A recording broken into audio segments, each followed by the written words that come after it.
पर one nation one subscription योजना मंत्रालय के द्वारा हाल ही में शुरू की गई है और वह बताना है आपको कि किस मंत्रालय के द्वारा यह शुरू की गई है। क्या होगा इसका आंसर? तो ध्यान में रखना है, यह जो है वन नेशन वन सब्सक्रिप्शन, यह क्या है? तो विज्ञान एवं प्रौद्योगिकी मंत्रालय, ministry of science and technology मंत्रालय के द्वारा बिल्कुल आपको ध्यान में रखना है। वन नेशन वन सब्सक्रिप्शन योजना याद रखना है, आप सभी को लाइब्रेरी से संबंधित है। नेक्स्ट क्वेश्चन देखिएगा, अगला क्वेश्चन है हमारा 2024 में डिजिटल लाइब्रेरी फॉर ऑल पहल किया गया था और यह किस संस्था के द्वारा आरंभ किया गया 2024 में? याद रखना है डिजिटल लाइब्रेरी फॉर ऑल, आपको जल्दी से सही जवाब देना है। Who launch the digital library for all initiative in 2024? ये भी ध्यान में रखना है कि डी का सी नंबर आंसर सही जवाब आ रहा है। डिजिटल लाइब्रेरी फॉर ऑल जो है वह नीति आयोग के द्वारा लाया गया।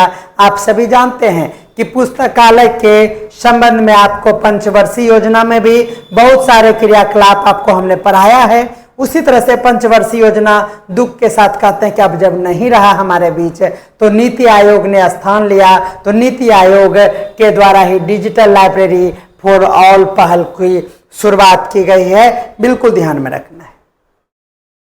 नेक्स्ट क्वेश्चन देखिएगा, अगला क्वेश्चन है हमारा national digital library of India, जिसको NDLI कहते हैं, याद रखना है। National digital library of India किस संस्थान के द्वारा विकसित किया गया है? जल्दी से बताइएगा। आप सभी बिल्कुल सही जवाब दे रहे हैं, IIT खड़गपुर आपका बिल्कुल सही जवाब हो जाएगा। नेक्स्ट देखिएगा, अगला क्वेश्चन जल्दी से बताना है, भारत में सबसे बड़ा पुस्तक मेला 2025 में कहां आयोजित हुआ?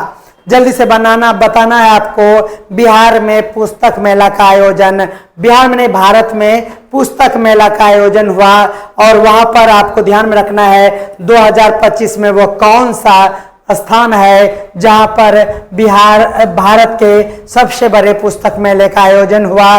3 का आंसर के बाद जल्दी से 4 नंबर का आंसर आप कमेंट में देंगे। जल्दी से बताइएगा क्या होगा इसका आंसर। 4 का आंसर ए नंबर आ रहा है, बिल्कुल सही जवाब हो जाएगा। भारत में कौन सी संस्था विश्वविद्यालयों को शैक्षणिक अनुसंधान के लिए ई शोध सिंधु, याद रखना है, कई बार थ्योरी में हमने आपको कराया है, याद रखना है क्या? ई शोध सिंधु सुविधा प्रदान किसके द्वारा कराया गया है? जल्दी से बताना है इसका जवाब।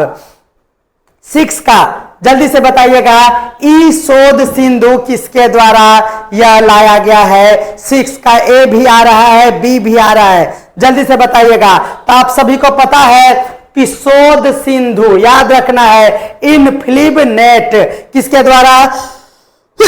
इनफ्लिब नेट के द्वारा यह लाया गया है, ई शोध सिंधु, बिल्कुल ध्यान में रखना है। वर्ष 2025 में किस भारतीय राज्य ने ग्रामीण डिजिटल पुस्तकालय योजना प्रारंभ किया? बताना है आपको 2025 में किस भारतीय राज्य है जिन्होंने ग्रामीण डिजिटल पुस्तकालय योजना की शुरुआत की है? बिल्कुल आपको ध्यान में रखना है, करंट अफेयर से लाइब्रेरी साइंस में याद रखना है ये बातें, ठीक है। तो किस भारतीय राज्य ने ग्रामीण डिजिटल योजना का शुभारंभ किया है? तो आपको आंसर बिल्कुल टिक करना है, क्या हो जाएगा? वो हमारा हो जाएगा केरला। क्या हो जाएगा? केरला आपका सही जवाब हो जाएगा। नेक्स्ट क्वेश्चन देखिएगा, कह रहा है कि निम्नलिखित में से कौन सा ओपन एक्सेस रिपोजिटरी का उदाहरण है? ओपन एक्सेस रिपोजिटरी मतलब क्या हो गया? जिसे हम आसानी से प्राप्त कर सकते हैं, जहां पर हम इजी वे में एक्सेस ले सकते हैं और ज्यादातर यह निःशुल्क हुआ करता है। तो याद रखना है क्या? निम्नलिखित में से कौन सा ओपन एक्सेस रिपोजिटरी है? याद क्या रखना है? तो आपको एकदम बढ़िया से याद रखना है ARX4। क्या याद रखना है? ARX XI भी इसको पढ़ते हैं, बिल्कुल आपको ध्यान में रखना है। यह एक OAR है, that is open access repository का एग्जाम्पल है, आपको भूलना नहीं है। यह टर्म आपको थ्योरी क्लास में हम अच्छे से समझा देंगे। आगे बढ़ते हैं। ओपन डोर, बिल्कुल ध्यान में रखना है ये बातें। ओपन डोर, ये टर्म सबको हम लोग विस्तार से समझेंगे। ओपन डोर किसका निर्देशन करता है? What does open door list, बिल्कुल बताना है आपको इसका सही जवाब। वो ओपन डोर किसका निर्देशन करता है, क्या होगा? तो याद रखना, ओपन डोर जो है वह एक वैश्विक मुक्त अभिगम रिपोजिटरी, जिसको हम लोग बोलते हैं क्या, ओपन लर्निंग रिपोजिटरी, बिल्कुल ध्यान में रखना है। ओपन अभिगम है, अधिगम नहीं है, ओपन याद रखना है क्या, ये हो जाएगा हमारा ओपन एक्सेस रिपोजिटरी। याद रखना है इसके निर्देशिका के लिए directory of global open access repository के लिए हम लोग ओपन डोर का यूज करते हैं। नाम से ही समझ में आता है ओपन डोर है, इससे भी समझ सकते हैं कि वो वैश्विक रूप से अधिगम रिपोजिटरी को इंगित करता है। बिल्कुल सही जवाब हो जाएगा। अगला चलिएगा, ये देखिए ये क्या है, हमारा डोआज है। क्या है, याद रखना है, D फॉर होता है directory, O for open, A for access और J से यहां पर जर्नल होता है, याद रखना है। और इसका उद्देश्य क्या है, तो समझ में आ रहा है, जहां पे भी जर्नल होगा वहां पर शोध पत्र से संबंधित होगा, या फिर इसका क्या होगा आंसर, जल्दी से बताइएगा। शोध पत्र को पीर टू पीर रिव्यू के बिना प्रस्तुत नहीं, देखिए शोध पत्र को पीर रिव्यू के बिना प्रस्तुत नहीं किया जाएगा। याद रखना है, डोआज जो है यह क्या है, तो यह मुफ्त और गुणवत्ता संपन्न एक OA जनरल से है। याद रखना है ओपन एक्सेस जनरल से है और इसको सूचीबद्ध करने के लिए डोआज का यूज किया जाता है। आपको बिल्कुल सही जवाब 4 का D नंबर होगा, आपको ध्यान में रखना है। बेहतरीन लेवल का क्वेश्चन आज आप लोगों के लिए बिल्कुल सही तरीके से अरेंज किया हुआ क्वेश्चन प्रदान कर रहे हैं।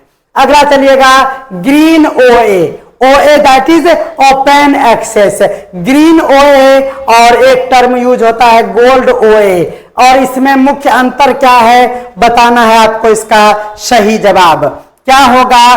ग्रीन OA और गोल्ड OA में मुख्य अंतर, ग्रीन OA जो है ना, आपको ध्यान में रखना है कि ग्रीन OA शोधकर्ता के लिए रिपोजिटरी का काम करता है, जबकि गोल्ड OA जो है वह प्रकाशक के लिए है। नोट कीजिए इस बात को, ग्रीन OA जो है वह शोधकर्ता के लिए, कहां है देखिए, ग्रीन OA प्रकाशक के लिए नहीं बल्कि ग्रीन OA शोधकर्ता के लिए है, जबकि गोल्ड OA जो है वह प्रकाशक के लिए है। आपको एकदम याद रख लेना है इस टर्म को कि ग्रीन OA दैट इज शोधकर्ता और आपको gold OA that means OA याद रखना है।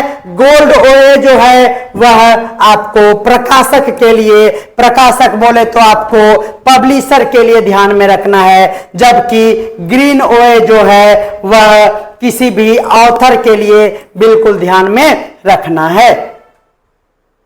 चलिए नेक्स्ट देखते हैं, OAI PMH का प्रयोग मुख्यतः किस लिए किया जाता है? What is the primary used of OAI PMH? जल्दी से बताइएगा, ये OAI और PMH क्या है? तो याद रखना है, यह आपको प्रदान करता है कोई भी मेटा डेटा के लिए। याद रखना है आपको, आपका आंसर होगा यह जो है हमारा ओपन एक्सेस है, और जब कभी मेटा डेटा हो, मेटा डेटा के हार्वेस्टिंग के लिए बिल्कुल आपको ध्यान में रखना है OAI PMH का यूज किया जाता है। बिल्कुल सही जवाब हो जाएगा। आगे हम लोग देखेंगे, निम्नलिखित में से कौन सा प्लेटफॉर्म ओपन एक्सेस नहीं है?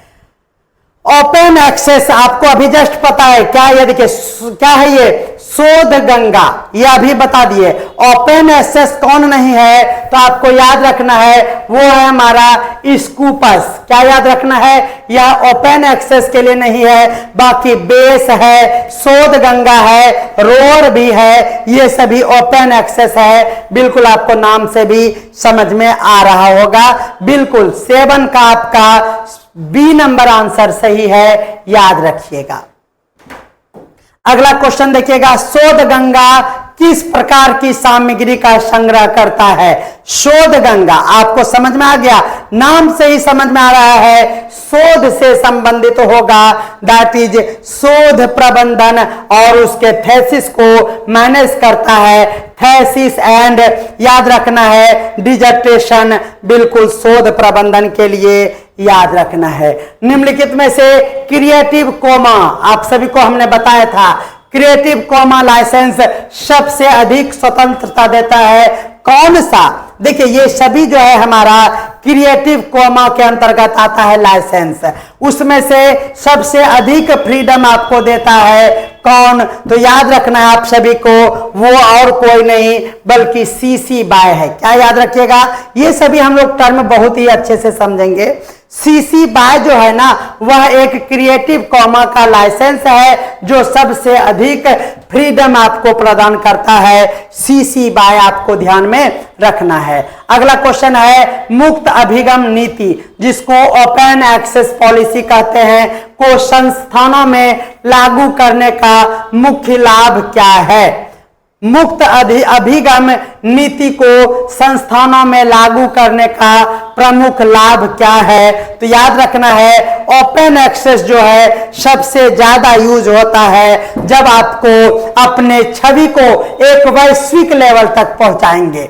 वैश्विक लेवल तक पहुंचाने के लिए आपको ओपन एक्सेस पॉलिसी अपनाना चाहिए और यह डिजिटल लाइब्रेरी में यूज होता है। तो बिल्कुल ध्यान में रखना है वैश्विक दृश्यता और उद्धरण में वृद्धि के लिए इंक्रीज ग्लोबल विजिबिलिटी, बिल्कुल आपको याद रखना है ग्लोबल विजिबिलिटी के लिए ही ओपन एक्सेस पॉलिसी लाया गया है। आपको यह समझ में आ गया होगा।